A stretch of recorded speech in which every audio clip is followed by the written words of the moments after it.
It is one thing for a business to lobby for lower tax rates or to lobby if they want for higher tax rates. It's one thing for corporations to lobby for different labor laws.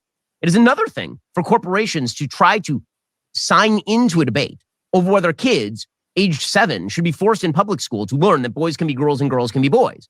If corporations start to do that sort of stuff, then as a Republican, it is not your job to say, we partner with this business because this business creates jobs. It is your job to protect the children who you are supposedly elected to protect.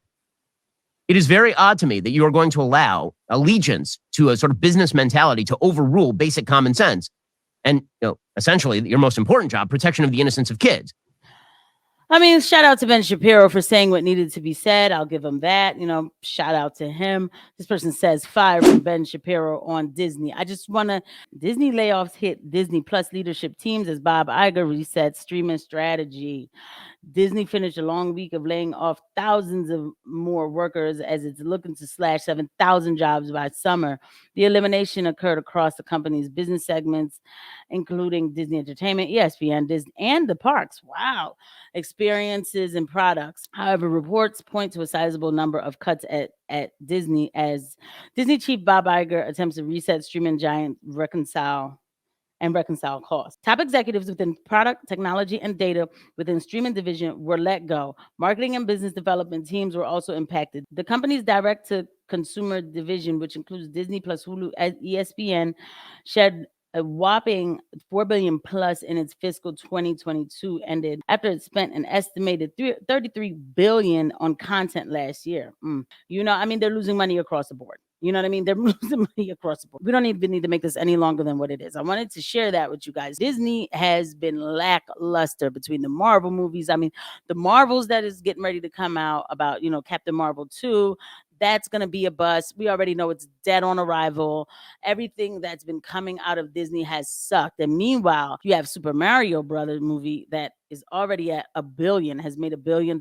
There's people who say that people don't go to the theaters anymore after the pandemic. It's like a post-pandemic era. Like, no, people aren't going to the movies anymore because they're tired of the same boring movie.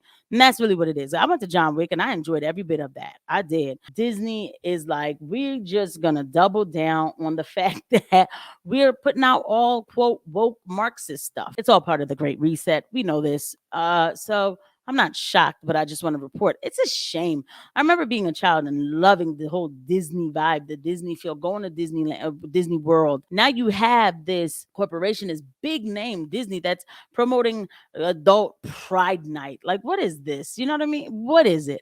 Of course, they have to do the Pride. When Ron DeSantis put the parental right bill into place, they called it the don't say gay bill. I made a video about that, which I think I need to make it into a short because that video is from back in the day, but I might make that into a short. Anyway, the bill does not say don't say gay. Then Disney was part of the protest with the don't say gay bill.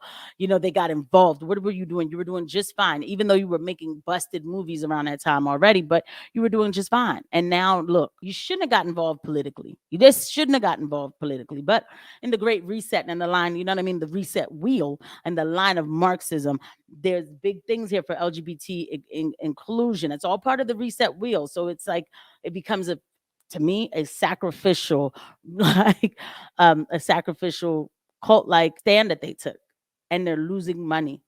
It is not simply because, people don't have money. People are giving up their cable and getting just streaming services. So if you give people something good, they need to be entertained, right? I'll see you guys at the next video. Bye.